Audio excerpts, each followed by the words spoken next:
Hello! So it's time to talk about Warlords of Draenor questing and that kind of thing, and I know that people are really interested in the lore and they're really interested in the questing, but perhaps they don't want maybe a long, uncut thing because that really does spoil the experience, so I'm going to treat this a little bit like a lore video and then just talk about the questing after I've talked about the lore. So, this video is called The Siege of Bladespire Fortress, and as you could probably imagine, that's because we end up sieging Bladespire Fortress.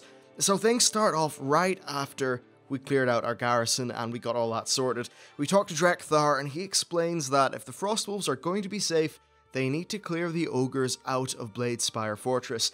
Bladespire Fortress is their capital in the area. It's very big and there's a lot of ogres, and it's getting to the stage where they're really threatening to kind of make the Frostwolves extinct.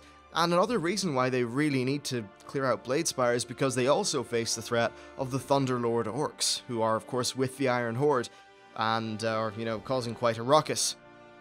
So, we fly from our garrison to Wargall, the home of the Frostwolves, and once we land, we just see Durotan's brother Garnar lead an early assault. He flies off, he's really the reckless type, very much unlike his brother Durotan, who is a little bit more calm, collected, and I suppose more of a strategist. Garnar certainly maybe would share a little bit with Garrosh in that regard. So, once we get there, we talk to Durotan, and we talk to Drekthar, and then we are sent off to meet Draka, who is Durotan's mate, and Thrall's mother. Well, a future Thrall's mother, of course, not our own Thrall from our timeline. But before meeting Draka, we, to blow the war horn and really formally start the attack, we make a quick little stop with Drekthar. It appears as if he was badly injured during the events of the Tanan Jungle event. Of course, we haven't actually got to see that in-game because it's not available for testing. Anyway, after that's done, we get a buff, which is from a Shaman Stone. Then Thrall wishes Drekthar well, and we run off to sound the war horn.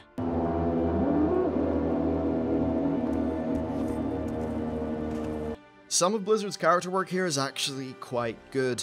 The themes of this zone feel far more Warcraftish, and I can really appreciate that. Currently we don't have any voice acting, but I'd imagine that once that's done it will be the icing on the cake. Orcs do seem to be one of the things that Blizzard can do quite well. I think the guy's called Patrick Stites or something, and yeah, he does a great job, so I think there's definitely a lot of good stuff here. Anyway, so with the warhorn sounded and all those various things done, we ride out with Durotan, Thrall, and a band of Frostwolf orcs, and we quickly take Gormal Watch, securing a pathway to the main bridge that leads into Bladespire Fortress itself. The dead ogres, of course, don't really receive much of a reprieve though, because we just need to go around and impale them with banners, which sends a little bit of a message to their friends. A little bit more brutal, a little bit more savage, but that is more in fitting with the theme of the expansion. Anyway, with Gormal taken, it's time to storm Bladespire. While crossing the bridge, we notice a band of Garnar's orcs just fleeing. And right on their heels, of course, is a giant big ball of ogres, which would be a little bit of a problem for us, but luckily, Thrall is here to save the day, and I'll just let his actions speak for themselves.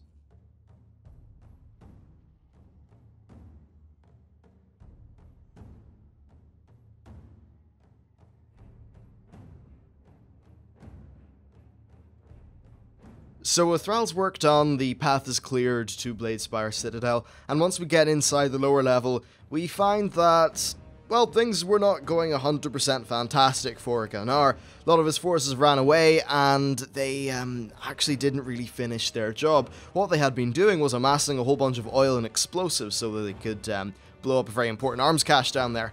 Of course, we need to get the rest of the oil, so we do that. We blow it up, which kills probably a lot of various things, and we get out. So with the bottom, with the bottom of the fortress sort of sealed off and dealt with, the hardest job of all still remains. The ogres are entrenched in the upper levels, and they are hurling semi-molted rocks down the only path upwards. Thankfully, though, they are throwing the rocks in 3 distinct different lanes, so we make our way through that, and with this hazard out of the way, there's only really one more obstacle left to face on the second level of the fortress, a massive Gron. So, yeah, Thrall tells us to kill the Gron, but he's really weak after expending all his elemental power, so we need to face him kind of alone with maybe a few other Frostwolves, and then clear out the remaining ogres. So we get all that done, job secured, and the second level of Bladespire is okay. We then meet up with Duratan, who is sort of sitting inside, but as it turns out he was wounded on the way up. And even worse, his reckless brother has charged ahead to the Ogre King, which was maybe a silly decision, but Gunnar actually seems to be quite capable of handling himself.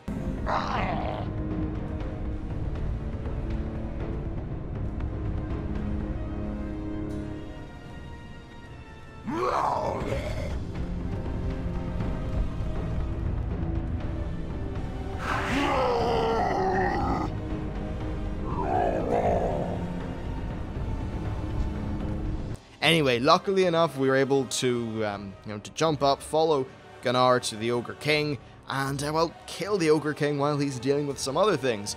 With all that done, that's basically it. You know, Bladespire is secure, and Gunnar, being a little bit of a mad bastard himself, decides that this is the perfect time to press the attack, so he hops on his wolf and rides away to continue attacking things, because he's a little bit crazy. So with that done, that's basically it, but Warlords of Draenor has actually got optional quests and things like that. So that's, this is really where the main section of the story quest ends, but the cool thing is, of course, as I said, this secondary quest system. Once we leave Bladespire, we actually find 2 more quest lines which involve going to the ogre towns beneath Bladespire and then clearing them out. There's not really anything of great lore significance here, we just disrupt some ogres, kill their leaders and do things like that.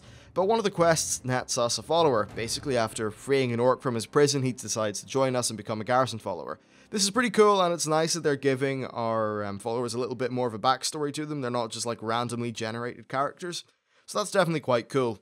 And I do know that these are secondary quests because I tried to progress through the main story quest without doing them, and I was able to. So having that degree of freedom is really good, and overall, this is just a taste of the kind of quests that you're going to get in Warlords of Draenor for main story quests.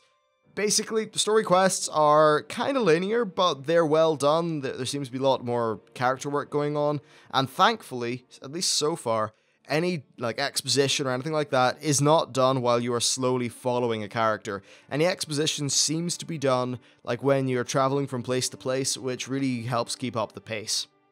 And then, of course, you'll get the freedom from being able to do all the exploration things and your side quests. So overall, I'm really, really impressed with how questing's going.